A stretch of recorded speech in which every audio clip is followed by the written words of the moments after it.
Welcome to Bewildered.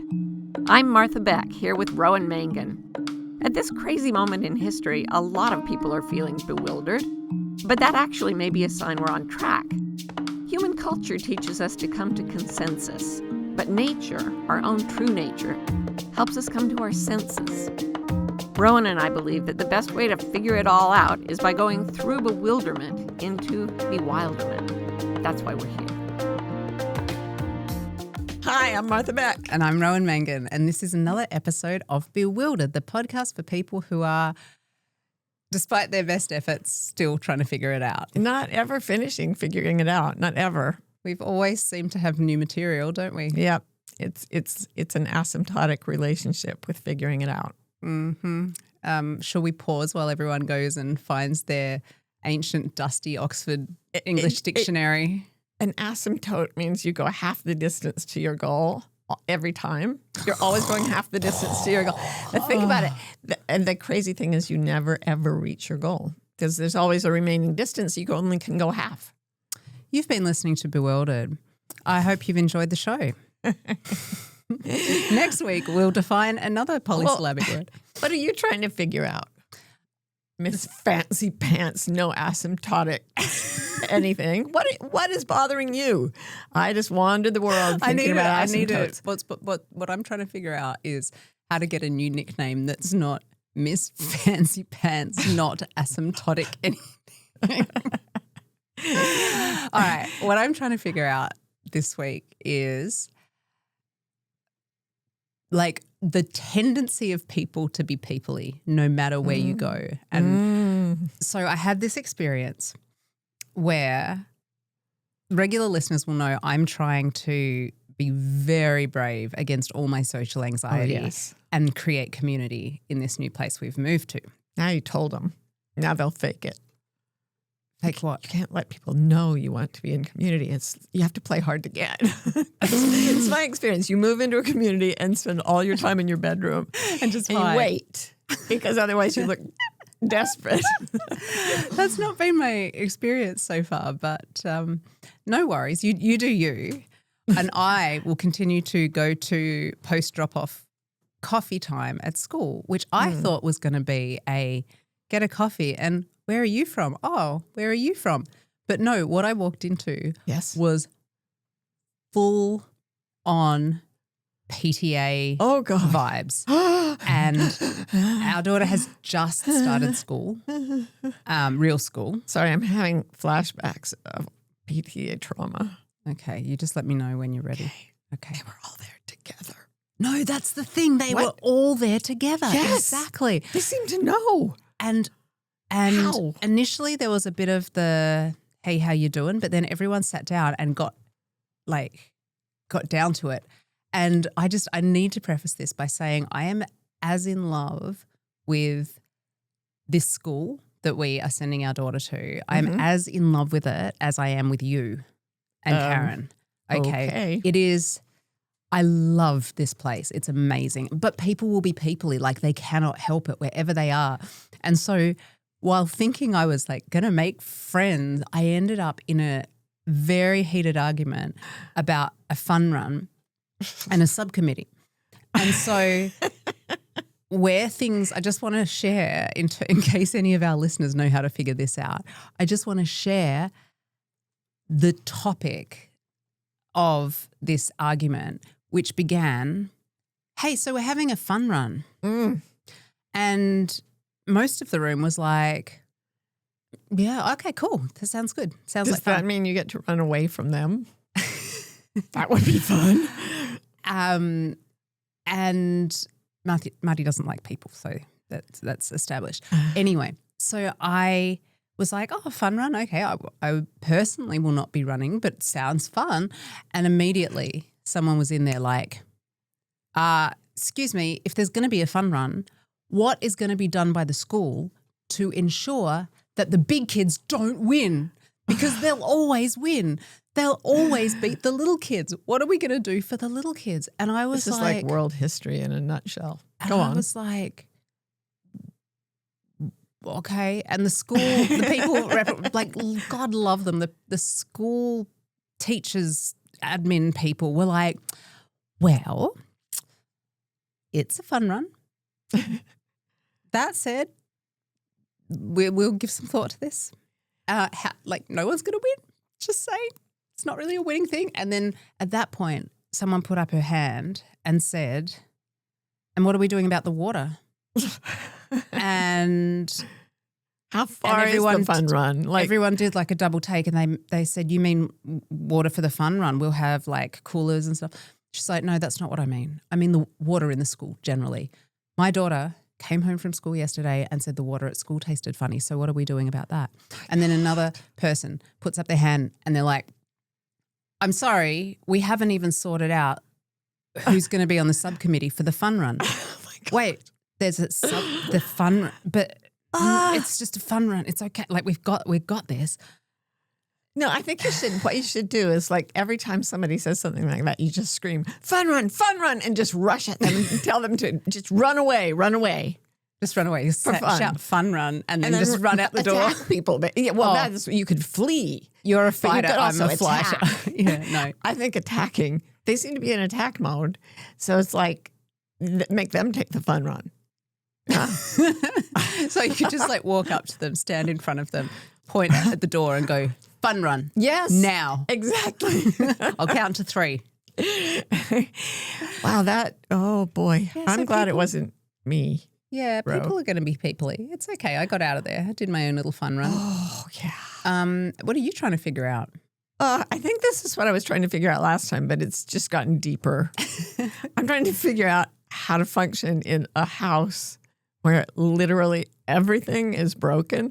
Like last time we talked, I think a few times ago, we talked about how the former owner painted over an entire mouse. I say that again because every time I say it, even to people here who seem accustomed to some odd things, that just stops them. They're like, a whole mouse. Yes, a whole mouse just under the paint roller. Not half a mouse, because that would be ordinary. Yeah, or a mouse pelt, for example, a mouse pelt that was lying there decoratively like a sheepskin or something. No, it was just a whole mouse with all its bones intact. Anyway, the thing is, such odd things were done in the house. Okay, you know, and I know that for the past 2 days, we have had not 4 people, but 4 teams of people wandering around our house like termites on a mound. 4 teams and 1 guy putting together a trampoline. Yes, but like I've been taking freezing cold baths. Why not showers? Because the shower is broken. Why cold? Because the water heater is broken. Why broken? Electricity not coming from solar panels. Need new solar panels. While they're up there, we need a new roof. And let's not even talk about the internet. So it's literally like a city in Egypt when they were building the pyramids, like people just everywhere carrying stuff. And I keep having to answer for the misdeeds of the previous owner. So yesterday the electrician came to me and he looked at me askance. Do you not want to say what happened the night before? Oh, well, Alex, okay. So after they'd all been everywhere, I went over to my little room. And it was like scalding hot, like touch the walls and burn your hand hot. It was bad. It was about to burst into flames. You were not pleased. No, I was not pleased because I also had stomach flu and I was pukey. Yeah. And you don't want to be in a boiling hot room that could explode at any moment, even when you're not nauseated. But if you are nauseated, it's not ideal. I'm just saying. Thank God Karen is like more butch than the butchest man ever born because she found a switch on a pile of rocks in something that I will not call a basement. It was just under the house. It wasn't a crawl space because it was too big, but it definitely wasn't a basement. It's just rocks. It was like a stoop space. It was like rocks. It was like a rock ledge on which the house had been sort of built.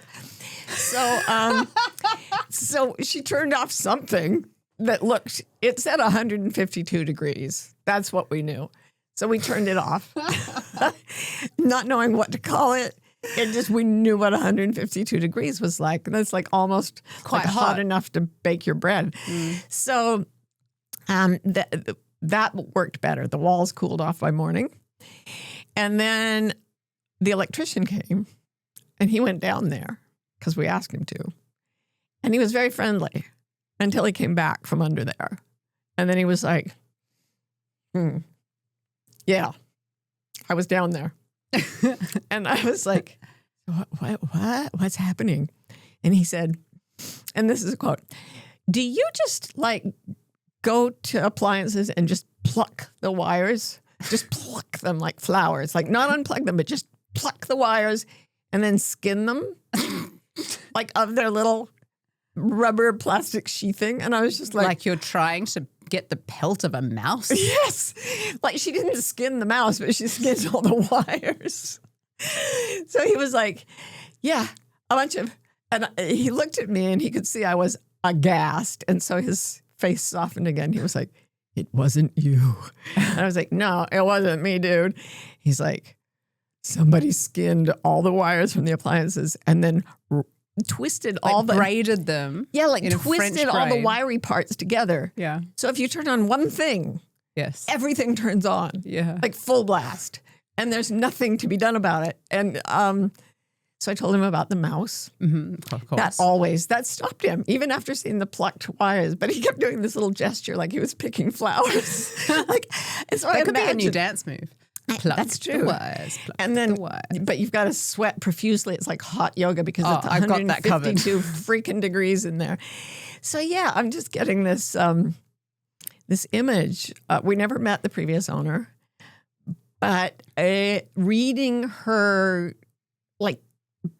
her biography in sculpture as represented in the house is a very weird experience. Yeah. I'm not sure she was from this planet. I have been encountering her via a book of handwritten recipes that she left in a drawer that also includes like strips of photos from those photo machines that I would think Oh my should gosh. probably want those, but Did she say knead the bread, let it rise, and then just put it in a room, flip on any switch, and it will bake? let the rooms be your ovens. Yes, indeed. Yeah.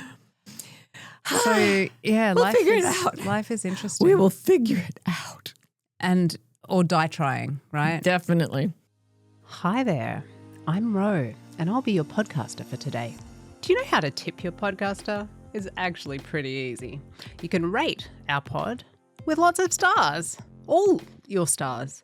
You can review it with your best superlatives. You can even subscribe or follow Bewildered so you'll never miss an episode. Then, of course, if you're ready to go all in, our paid online community is called Wilder, a sanctuary for the bewildered. And I can honestly say it's one of the few true sanctuaries online. You can go to wildercommunity.com to check it out. Rate, review, subscribe, join, and you all have a great day now. But we do have a topic for the podcast today. Which is wonderful. Isn't that amazing? It's like living in a house with hot water. What is our topic, Marty? Well, it came to me, it sort of blurted out of my mouth when I was walking along in the woods the other day. Not worrying anyone. I was walking along and I was thinking about when I lived in Phoenix. For a long time, I lived in Phoenix. And I remembered this time in the gym when I was reading a book of Mary Oliver poetry while I was like on the bicycle, the stationary bicycle. The stationary bicycle. I no longer read on regular mobile bicycles. I used Very to. wise. Learned that one the hard way. Did indeed. Anyway, I remember thinking, because she wrote almost all her poems, at least in this one anthology, were about the walks she took in the woods. And I remembered thinking in this scorching hot place in the gym, I would give anything to be able to go for walks in the woods like Mary Oliver. And then I looked around and I thought, so I did. And here I am. I would give anything. To be able to walk in the woods like Mary Oliver. And And you had to give everything that you had. yeah, then. everything I had then, I gave up so that I can walk in the woods with Mary Oliver. And I started to think about the number of times I've said or implied I would give anything to be able to do that. But I actually wasn't willing to give anything. And so it didn't happen. Huh. But when I think my idea about this is if we are willing to give up things, it's a quote from the Tao Te Ching that I love. If you would be given everything, give everything up. Mm-hmm. And I started to think about that, about the voluntary giving up of anything. And I realized I don't think we're encouraged culturally, socially, in this culture to give things up. Give it up that you will receive, right? Yeah. Like not that everything should be framed that way, but, I think to me there's a cultural way of thinking, which is when I just get through all this stuff, Right. be it things in my schedule or shit on my floor, not shit, mouse corpses, stuff on my floor, dishes in my sink, whatever it is, meetings, then there will be space and time. Yeah. And so what we were talking about is, what if you have to invert that way of thinking? Yeah. Like you have to give up first in order for it to, that space to appear. Yeah. And then whatever wants to be born in your life, that's where it will come from. Is that? Yeah. Yes. I've spent so much time coaching people who were trying to shove things into their lives that they wanted, but their lives were already crammed full. Mm. And when it came down to letting go of something, there's this sort of, I think it's actually, I'd bet some good money that it's the left hemisphere of the brain that says, in humans at least, I must clutch everything I've got. I can't let go of anything. Mm. And, if you go, since we just moved house, it's interesting how you'll hold an object in your hands and then try to give it up and then think, but maybe I'll need it someday. Like some people, like Karen, just throw things away.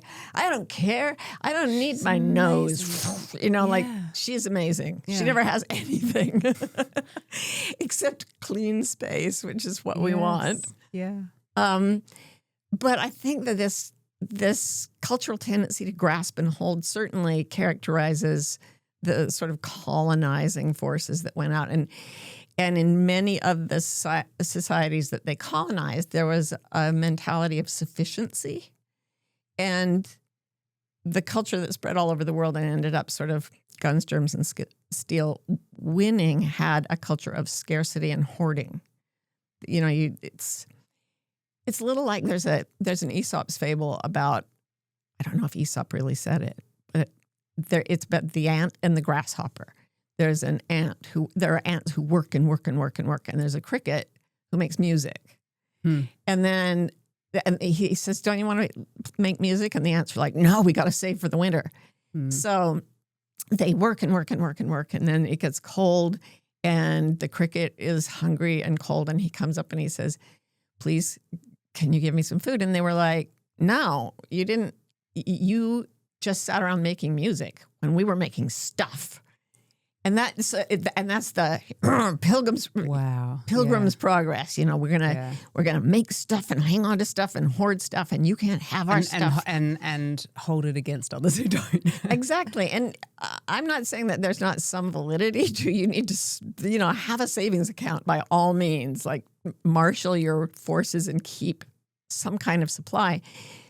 But the idea that you always need to be working and hoarding has only really characterized a few societies.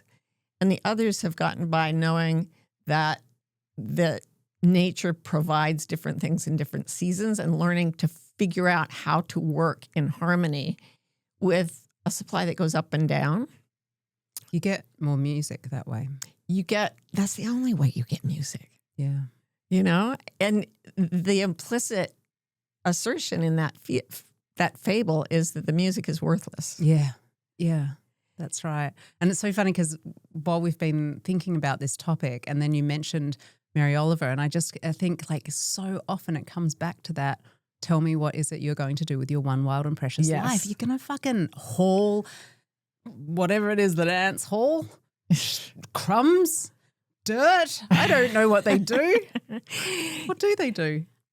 It depends on the ant. I mean, some of them carry aphids, and then they get special leaves to feed the aphids, and then they stroke them with their antennae. And the aphids put out a little drop of like honeydew, and that's what the ants eat. So they literally are keeping livestock. They are. What do they do? They stroke the aphids? Yes, they pet them. Stroke the aphids. That sounds like it's got to be a euphemism for something. Yeah. I'll be back. Just got to stroke the aphids. Yeah, but I mean, other ants do other things. Thank you. Other ants come to our houses and eat things so that the men can come and say, that thing is being eaten by ants. We'll take care of it for you. We've got preemptive. This is where it starts getting like, I think we may be the problem. We've had someone come in and put preemptive termite things. They're like bait for termites that are like, hey, termites, you don't want to go eat that house. Come eat me. Right. I'm like, To me, is that that just really you're going to get a lot of termites in the area, and then there's more of them to go after that. It's like us saying, well, we'll just put garbage out for the bears, and then they won't come in the house. Yeah. No, they'll come close to the house. We found that out the first day we were here. Yeah, we did. Had a bear. We had a bear. Right in broad daylight. Bit of a bear. Bit of a bear. Okay, so here's the other thing, though, that I wanted to say about this. Yeah. When my older kids were little, there was much Sesame Street watching in my house. And I remember being just out of my mind, crazy busy. I was in that zone you're in now where I was the bio mom of small ones, and I was trying to work, and I was trying to get my degree, and I was sick constantly sick.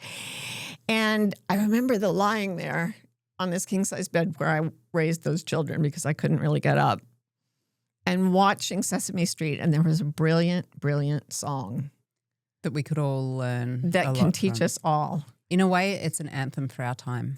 It is, and it was sung by an owl who played the jazz saxophone. And Ernie of Bert and Ernie, the gay couple, who I didn't realize were gay until like 20 years later. Oh my God. Yeah, I know, I have no gaydar. When you're born Mormon, they take it out of you. Like at birth. They just like circumcision. Yeah, or they It's a knock it. gaydarectomy. Yeah, I had a gaydarectomy. That's why I didn't know I was gay for 30 years. I have no clue. And you're always like, well, that's a lesbian. And I was like, really? He was? And you're like, no. A real lesbian? In the wild? Wait, where'd she go? I want to see her. Can I take a photo? Anyway, the song was, and I'm sure everybody's breath is bated. The song was called, Ernie. Wait, first, I didn't set the stage enough. Ernie of Bert and Ernie, the gay couple. Ernie wants to learn to play the saxophone, but as you know, if you're a fan of Ernie, I always like Bert better, but Ernie. No, Ernie's my guy. You got to accept Ernie if you're going to take Bert. He's his boyfriend. So Ernie had a ducky. He sang to it a lot. Rubber ducky, you're the one. You make my bathtub so much fun. So much fun.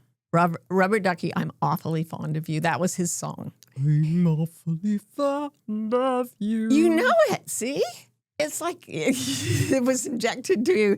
But instead of the gaydarectomy, they just gave you all the Sesame Street songs. But the owl sings a song to Ernie, and it's called, You Got to Put Down the Ducky If You Want to Play the Saxophone. Just give that a minute. Wait. You've got to put down the ducky if you want to play the saxophone. It's so true. That is, and talk about words to live by. Right? And you'd think that it basically speaks for itself. But in fact, every experience I've had in culture says, no, hold on to the ducky and learn to play the saxophone. Yes. Like you have to do it all. You have to do it all. You have to have your cake and eat your cake. And That's your right. saxophone. Eat the saxophone. Hold on to the ducky. Yeah. And I thought that Americans were particularly horrible at this. But when I was on a book tour in Germany once, I read that in Germany, every year, about 3 people are killed when their stuff collapses on them in the night and Why suffocates in the night? them. Why does it happen in the night? Because they're asleep, see? And so when the stuff starts to wobble, they're not watching it. And it collapses on them and suffocates them. So you said, all right, I'm not going to interrogate you, but you did say about 3. I know. And it's So like, I'm assuming that some people just their arm and leg got taken yeah, out. I mean, I'm rounding up. Okay. So anyway, Yes. okay, so we were talking about how we both had areas where we're socialized to have more stuff than we actually needed. Yes. But we're also afraid to let it go. Yes. So, And you never feel this more than when you're trying to unpack your life's possessions in a house that's a lot smaller than your last house. And you will pick something up and you will hold it and you'll go, I'll just put it. Nope, there's nowhere for it. I'll have to, it's going in the thrift pile. And it's like Frodo trying to throw the ring into.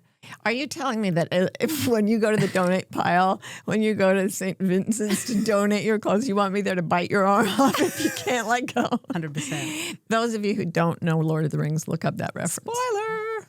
Yeah, it's true. It's really, really hard to let go of things. And I think that's probably a biological tendency, but I also think it's culturally reinforced and reinforced and reinforced. Absolutely. Because I also think there's a natural instinct that says let go.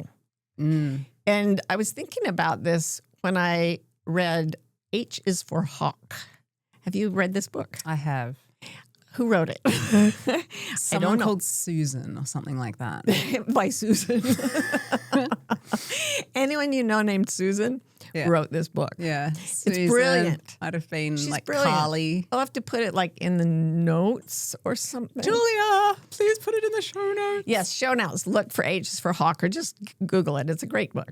Seriously, a great book. But she talks about it's a really literary piece, and part of it is about her owning and training a goshawk, which is apparently a very difficult bird to train. Please be aware that goshawk is pronounced goshawk, not goshawk, like I assumed when I first read it. Oh, goshawk.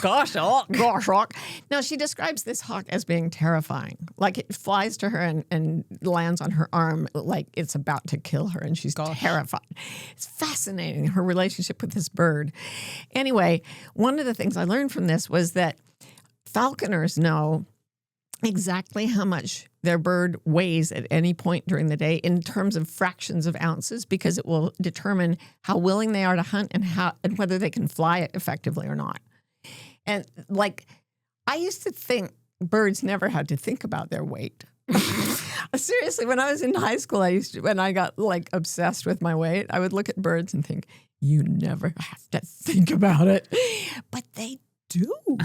They think about it way more than we do. And if you feed a hawk too much and it starts to get over its ideal flying weight, the result is that it gets upset. And another spoiler alert, part of the book is about T.H. White, the author who wrote Sword in the Stone, who also had a goshawk. And he was terrified of it. And he kept feeding it to make it like him. Because we humans, we take it, give me something to eat, give me possessions, give me stuff, give me attention, give me time. I'm ravenous. I'll take as much of it as I can get. There's never enough. There's never enough. But feeding a goshawk to make it like you is not the right idea. Not the right idea. Even a goshawk wouldn't appreciate that. A goshawk would not like it, because as it feels itself getting sluggish and a little too much ballast, it becomes enraged. Maybe because they think, it's not flying around, so it has to get so mad that it will start attacking things violently and burn off the calories. Yes, that's why they think it does this. So, and if you're the only person, the only thing in this hawk's world, it's going to attack you. Yeah. So T.H. White, it'll be like you'll become the hawk's peloton for that moment. Yes, and T.H. White, his hawk nearly did away with him, because he fed it so much it just wanted to kill him. Tried to pull the sword from the stone out of his body, out of his neck. The beak in the... No, it's like his tongue was the sword and the hawk tried to pull it out to see if he was the chosen one. That's a horrible, horrible image. I love it. I'm never going to get rid of it now. But here is my point, and I do have one. I recognize this when I read it, that when I have too much of something, when I haven't left enough space, enough nothing in my life, or I'm taking in more than I can really justifiably need. Like accommodate. Yeah, accommodate, include, own, whatever. When it's too much for me, And I'm talking at a very subtle, intuitive, and psychological level. Yeah. Because there's always, I can get more storage space and just put up lots of canned goods or whatever. It never ends. That's another thing about being raised Mormon. You're supposed to have 2 years' supply of food in your basement. It's also a thing about living through the end of days that I'm participating in. Same, exactly same. Yeah. Mormons were all about the end of days. Yeah. And now they're making it happen. So, sorry, Mormons. The Mormons love this podcast. Yeah. It's got so many listeners. So many gay Mormon listeners. So when you give me more than I can have, like I used to go to fancy shindigs where they would give us swag bags, sometimes really nice swag bags. When I was writing for the Oprah magazine, I would go to these parties and you'd get a swag bag that had all kinds of whippy things in it. But you'd get a certain amount of whippy things that you didn't really ask for, didn't really need. And I would start to get uncomfortable. And then if I got more, I would start to really feel unhappy. And then I'd get out of bed in the morning and look at it and feel really dejected and then irritated and finally completely overwhelmed. Just too much. Yeah. I used to say. She always says this. I say that all the time because that means too many things. And I think so many people have too many things and they think that getting rid of all the things would be a loss. But the real loss is they never put down the Duckie, so they never play the saxophone. Yeah. Think about it. No, you've got to put down the What's your Duckie if you want to play the saxophone. Yes. You've got to. There's even a let's song go about back to the original text. It says right here. But it could be metaphor. It is metaphorical. Oh, the point still stands. So you were telling me, we were talking about this, and you told me something I didn't know about you, which was really, I thought, worth knowing. And that is why you quit your job in Australia. To join the circus. Yeah. Keep talking. No, I was trying to think of what was my example of this, and I realised that there was a time in my life living in Melbourne, throwback to the Melbourne days. We all love thinking back to the Melbourne days. Aw, Waltzing Melbourne. Matilda. Waltzing Matilda. And I had a job. I was going for that kind of a life at that point. I had a job, I had a mortgage, I was on the as a dating young apps. single woman, you bought a house, which is, it's not like you were born with a silver spoon. You made that happen. Yeah, I wasn't all that young. The record will show I wasn't that young. You were in your early 30s. All right. You were freaking young. All right. You don't think that's young? All right. Jesus. Go on. Settle down. Please go on. Have you eaten too much? Are you getting cranky? Yes, exactly. All right. And I had to quit that job because I was finding that it was cutting into my meditation time of a morning. I was getting up earlier and earlier in order to meditate before I went to work. And after a while, in fact, the more meditation I did, the less wanting to go to work I did. And eventually the less going to work, and then eventually the quitting. The other thing that just used to drive me crazy was that there was a window in my house that at a certain time of day had a really beautiful beam of sunshine that would come through. And you know when all the little dust motes go in the beam of sunshine and everything's right with the world because you can there's something so peaceful about watching the dust. It's that Leonard Cohen line. Yeah. All busy. Yeah. In Beams of Light, I clearly saw the dust you seldom see, out of which the nameless makes a name for ones like me. Yeah. There you go. Out of which the nameless makes a name for one. That's kind of what we're saying. Yes. Yeah, is that's what we're creating when we create nothing, when we make emptiness, when we make space. Yes. Right. And so I started getting, it's almost like the opposite from you, is I was wanting to have more. Have more less. That's what you always say. I need more less. Yeah, I needed more less. And the more of my job was starting to encroach on that. And so it had to go. it had to go, Marty. I needed to. That light. I hear you. That light was only visible at like 2:30 p.m. And I'll tell you, if you look very carefully at the hours 9 to 5, you'll find that 2:30 is like right in there. Smack dab in Right an in there. asymptotic relationship with 5. Not Okay. really. Not at all. Although it does sometimes feel like it at 2:30 when you're working in an office. That's true. Yeah. Yeah, it never ends. But you actually did. You quit a really good job Yeah. to see that sunbeam come through your particular window at 2:30 in the afternoon. Yeah. And that would sound insane to most people. Yeah. But here's the thing. You didn't give it up because you didn't want to do it. You gave it up because you wanted the nameless to make a name. You wanted to encounter the nameless. Yeah, I think when the nameless is making names, it's usually not like marketing and communications director. Right. You know, like I think that's less the kind of name. It's that a the lame nameless substitute. Like you're Yeah. creating something that is seen as something valuable in the culture, but to your soul. Right. You're looking for a name and it gives you a title. Oh, Right? yeah. It's like, who am I? Marketing and communications director. Oh, why does that not feel That just good? that fills everything up. And so clearly you need more and more and more. No. You actually need you need to drop things. You need to put down the Duckie. Yeah. And I had the same, sorry, it's boring. It's probably why we're together, that we both have this relationship with meditation. But before I really knew you, the craving for total emptiness hit me so hard. And I had been meditating for like 20 minutes a day for years. But this was like, I was insatiable for nothing. And so first I stopped, like no visualizing, no mantra, no nothing. I went pure Zen. I was just no thought, no anything.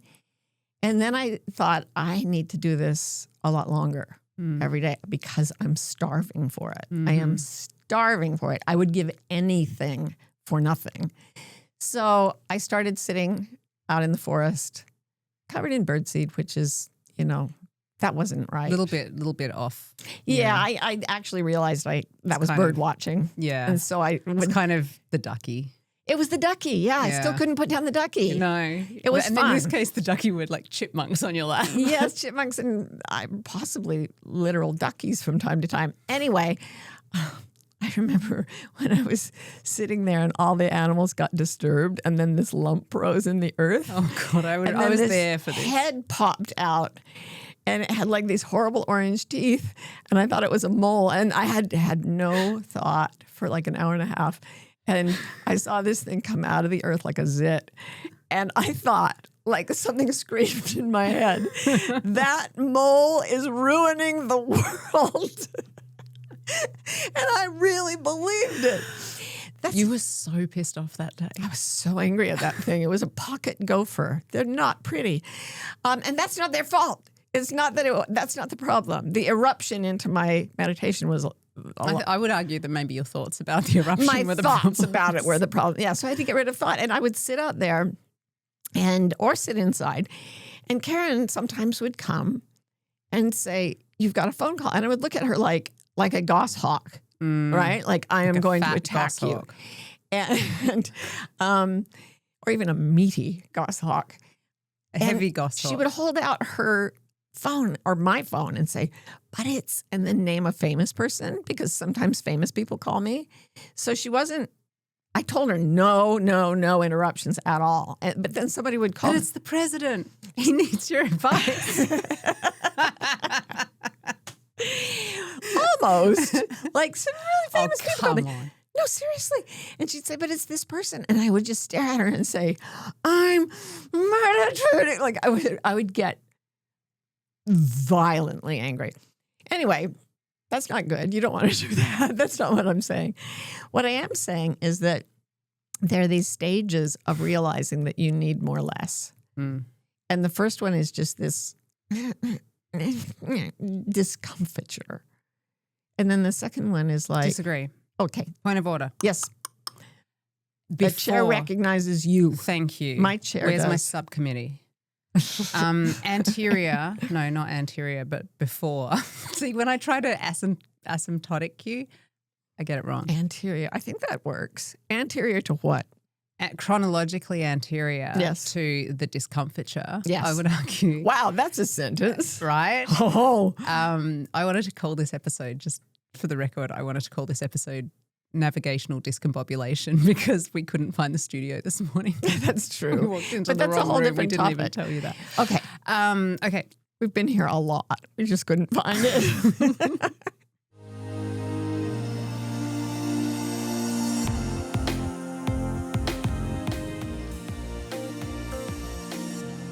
Let's just say before Okay. you get the discomfiture, I think there is a really nice spot. And because I'm always extremely kind to myself, unlike you who drives yourself like a Rented mule. thank you, I think I don't want to, like I'm good at putting down the ducky if the ducky is a 9-to-5 job. And so before I was not even really getting antsy. I just wanted. I had like a feeling of pure longing for Wow. the not hectic, Yeah. the slow time, Yeah. the staring into space and that space being full of, and I want you to talk about the stages, but I feel like what we're not saying, and I'm not quite sure how to bring it in because there's a problematic cultural part of this too, but it's in that space that the nameless does make it a name, Yeah. right, for you. And so not to say if you want good stuff, like a new Right. home and all of that, Yeah. you've got to do this, but also like if you do this, that's where the stuff comes from, Right. not the stuff that It comes from the giving up. It doesn't come from the push to acquire. It comes from sensitivity to the longing for space, Can openness. I give an example? Yes, please. In our new house, we have the most unbelievable view of mountains. Mm-hmm. And I didn't know with any specificity that that's what I needed in my life, but I did. And there's a way in which this wide open space that has been crafted by the people who were in this space before us, not the chick who painted over mice, but before that we had a very special person living in our house and caring for our land. And the view was sort of carefully crafted and it's surrounded by trees, and then there's this distance out to these mountains, and I feel like that was created, that is the void that was created from the void, and it is how it feels to be given everything and to give everything up. Yeah. Is that the space in which I walk into a room and go, Yeah. every day. Awe. And I Awe. think what it mostly feels like, even when I get my irritation, it's actually just another aspect of your longing, because it is the motivation of a seeker. And the seeker doesn't always know what the thing sought is going to look like. Right, yeah. But very, very often it looks like openness, which you can't even really define. So we know the spiritual teacher, Byron Katie. We're lucky enough to have spent some time with her. And I remember she said to me one day, people think that they call me enlightened, which she doesn't call herself. And then she laughed for like 5 minutes. And then she said, and they say they want enlightenment too. And then she laughed for about 10 minutes. And she said, they think they're going to be getting everything they want. And what they don't know is they're going to be losing everything. And then she laughed for about 20 minutes. So it's so counterintuitive to go seeking nothing, Yes. to go to like put down all the duckies, Yeah. and you don't even know what the saxophone is going to sound like, right? Yes, you don't know what it's going to look like, sound like, feel. Well, you do know what it's going to feel like. It's going to feel like, Yes, because the seeker is after the experience of awe. So one of the parallels that I sometimes use is something called, I was thinking of something called the meta self. Meta is like metaphysical. It means apart from, other than. Metamorphosis, change into a different shape. So I thought, okay, we have a meta self that is always looking for things that are not material, that is always looking for the openness, that's always looking for the music. And it doesn't want to just busy itself stroking aphids every day, all day. Oh my God, right? I love how I can mix a metaphor. Can't it? Like we've got Sesame Street, we've got the ants with the aphids. It's amazing. It's incredible. Thank you. I didn't even know I was looking for it. But We've got duckies. so I was talking about meta self and I typed it into my computer and it automatically space corrected to meat self, MEAT, the self made of meat. And I think the self made of meat wants to be meatier. It wants more stuff. And the culture's going to auto-correct your meta self to your Always. meat self every time. There's a reason that computer changed it from meta self to meat self because the culture says she didn't mean meta. She meant meat. Yeah. And that's what we always think we're going to get stuff. Yeah.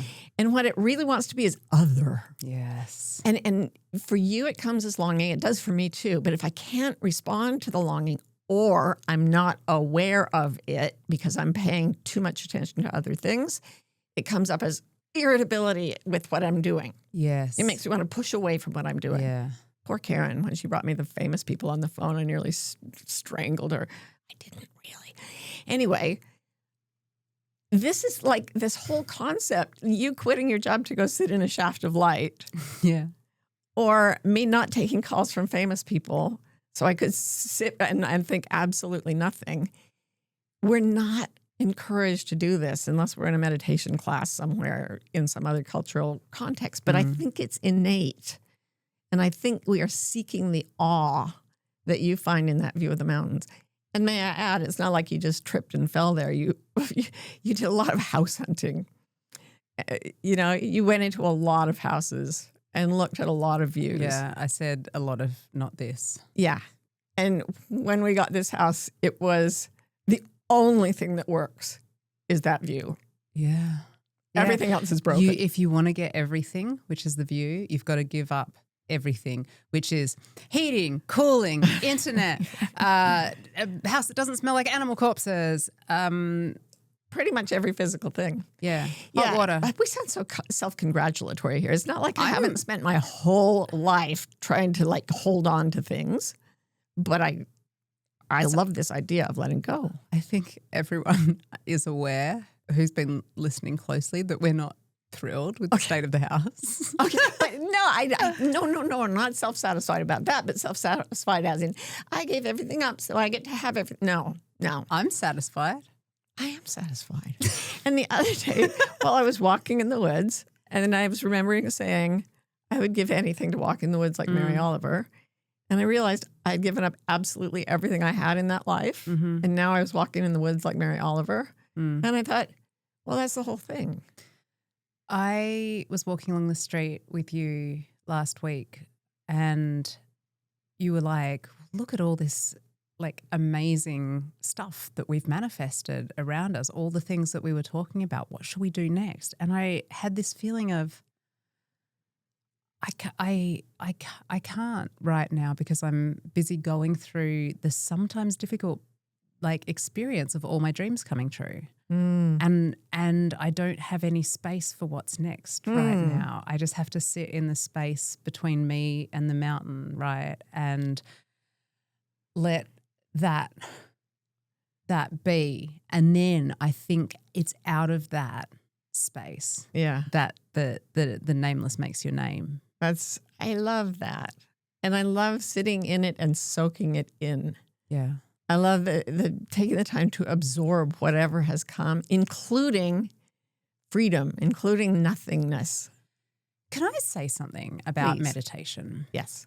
So I feel like much as the ants and the grasshopper, that our culture has taken meditation, has taken the music and turned it into hauling junk. Yeah. And hoarding food for the winter. Because when I think about how I was spending my time in that point of my life, it feels so different from when I use the word meditation with the cultural connotations that it has to me when I think of the word and I pull in, like I open the file in my brain that the culture has installed, in that meditation is a type of hygiene. Yes. Like you don't want to, but you don't want to get yelled at by the dentist in 6 months. So you do your flossing, right? Yeah, yeah. And that is so not the experience of it. And I was thinking, but where we get stuck, and this is like culture, left hemisphere of the brain, is like, what is it then? It's not work, but it's not the feeling of work. And it's not fun. You would never say fun, because fun is popcorn and action movies. Right. And it's not popcorn and action movies. But it's still utterly delicious and exquisite and feels like we're still doing it for pleasure. Except that it's not always. The first 4 months when I decided to meditate for 2 hours at a time, which was for me a long stretch then. And for me, nothing really hit the road until I was like at 55 minutes in. And then like everything in my brain would start to quake and change. Like Pascal said, the reason we live in misery is that we're unable to sit quietly alone in a room. Well, I could do it for 55 minutes. And it turned out that when I got to 55 minutes and I still had an hour and 5 minutes to go, hell was set loose. Ants crawling on your skin. Oh my God. It was so hard. My anxiety would just go absolutely sky high, and I would just sit there.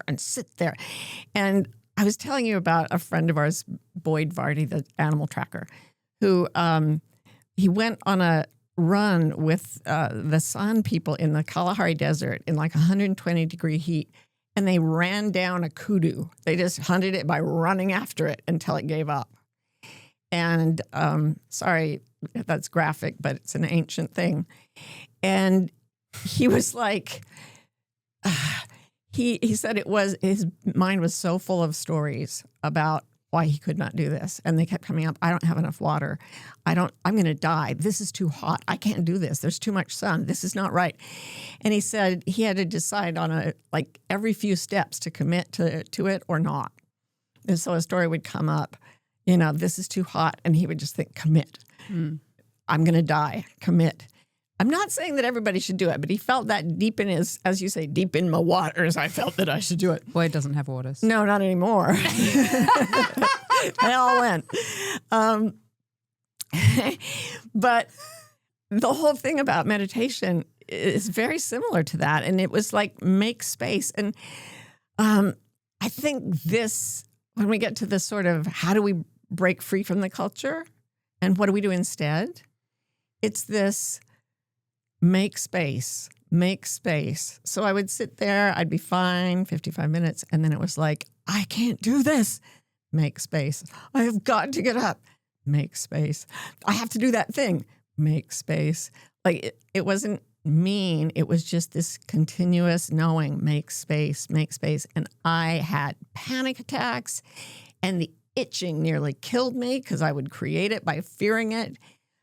Oh my God. It was horrible for 4 months, every day, for hours. And then something happened. Why'd you do it then? Because I longed for it. Yeah. Because I couldn't understand why I was longing for it. But when I couldn't do it, I would get very agitated, like a goshawk. Goshawk. And so I just knew to do it. I had to. It was like I needed to breathe. It was that intense. And after 4 months of continuous horror, something happened, and I went into this stillness. Could I tell a woo-woo story? Yeah. So you were in Australia. I was not. Yes. No, you were. Originally, you were. You cannot deny that you were for a period of time in Australia. I put it to the court. For the purposes of the tape, the witness declines to answer. She was born in Australia. She was in Australia. She stayed in Australia. She died in Australia. No, she didn't. Okay.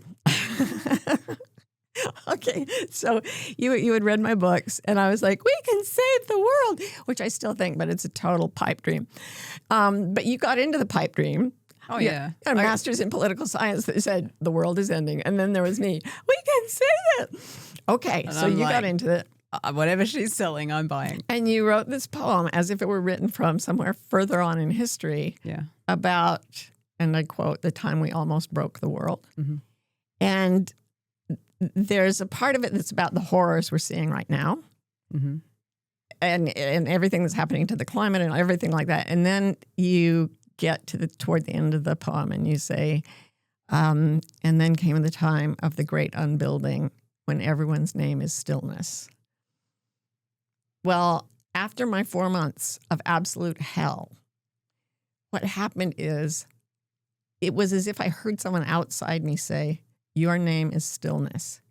And I went, bam, like into a space that was so deep and so generative.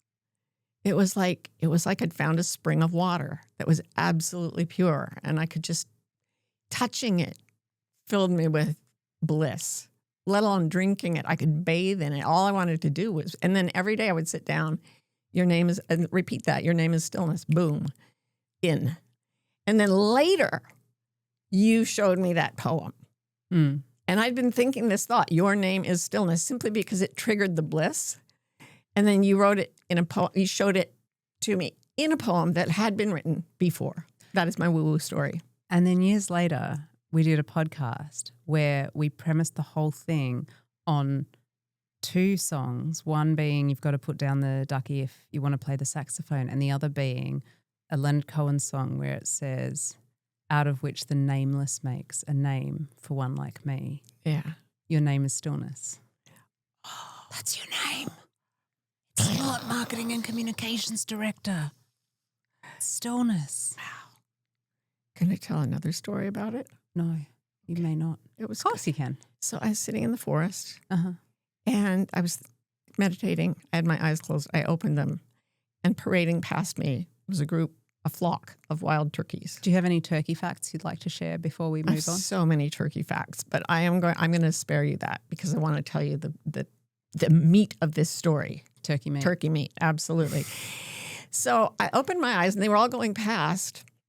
And I swear to God, Ro, the moment I opened my eyes, they all froze. Like we were playing the game Statue. Like 1 foot up, their heads off to the side, and they just froze. All of them. Hmm. And I was like, that's so freaking weird. And then they just stayed that way. And then I said, I wonder how many there are. And I started counting them. The moment I started counting, they all like came out of their freeze and started walking around again. And I thought, that's interesting. But I was so obsessed with meditation, I really didn't care. Mm. So I just went, your name is stillness, in, closed my eyes, opened them up maybe a half an hour, 40 minutes later. All 17 of these turkeys, there were 17, were lying on the ground, lying with their heads like totally stretched out, which is not even how they sleep. They sleep perched. Turkey facts. Turkey facts, they sleep perched. There's a meta thing that wants us to give everything up, not because it wants to rob us of anything, but because it wants us to hear music. You know? Yeah. That grasshopper was playing a saxophone. You got to put down the aphids if you want to hear the grasshopper. Yeah. It feels like I've heard you tell that story about the turkeys before, but not since you wrote Beyond Anxiety, where your research and breaking things down to be super easy led me to understand a little bit about the brain. And it now feels kind of like very easily explained in terms of like a combination of things like energetic fields, which I feel like we're pretty close to being able to measure with some instrument or whatever. You know, if you think magnetometers can measure electromagnetic energy like 10 feet away from your body. Like what I mean is you were clearly between the meditative state and the counting, you flipped from your right hemisphere dominated from my whole brain to the left hemisphere. So you were broadcasting right hemisphere, you were broadcasting all that that good stuff, the nameless, and then you started counting, and that's like a switch over, and then everyone comes out of their trance. Like it almost feels less woo-woo than the chipmunks coming and sitting on your lap. To us, it does. I think a lot of people are like, I don't know, with the fields and the brain and everything. Look, have you ever seen a mood ring? Okay. The jury is back. Like the jury is not still out about auras. Okay. I rest my case, Your Honor. How many cases are you arguing here today? I have many skills. And part of it's a legislative thing, but part of it's in the courtroom. And part of it is like we're recording in the interrogation room. Yes. For the purposes of the tape. Is this thing on? Hello? Hello? Testing. The witness declines to answer. So here's the thing. On the grounds that I may incriminate myself. Always. So here's the thing, that I think we all have these senses that are telling us where to go for the nameless. And I think that in deep inside ourselves, we know when we're too full of the world's things to fly, too full to hunt for that. I mean, the word raptor for hawk is the same word as the word rapture. It means to be taken by something away. So that's a really good hawk fact. That is a good hawk fact, isn't it? Yeah. I'm just going to sit with that for a second. Okay. So we feel inside ourselves, just like a goshawk does, when we're being overfed stuff, information, jobs, chores, wealth, status, and power. It can all be overdone. And it makes us feel either longing for something else or edginess. And then, in my case, real frustration and then panic that I have to go in search of the nameless. But to do that, we have to be countercultural. Quit your job for a beam of sunlight. Yeah. Quit your life to go walk in the woods. Quit it all. Yeah. If you want everything, be prepared to give up everything. Yeah. Sorry, that's a bad... If you would be given everything, give everything up. Thank you, Stephen Mitchell's translation. Thank you, Stephen Mitchell. Yeah, I was going to say, I don't think, whatever. Yeah, that was his. Yeah. And Lao Tzu's. Obviously. Yeah. So, yeah, that's a way to be wilder for sure. Yeah. To listen for that, for the thirst. For the thirst to go into the beam of sunlight and dance around with the dust motes. And to remember, you cannot stuff that in. It's not an item that can be shoved in with what you've got. It relies on putting things down. Yes. And if you at first the culture says don't put everything down until there's something to grab. But what we're saying is put it down when there is nothing to grab. Yeah. Yeah. Because that, if nothing else, is how we're going to stay wild.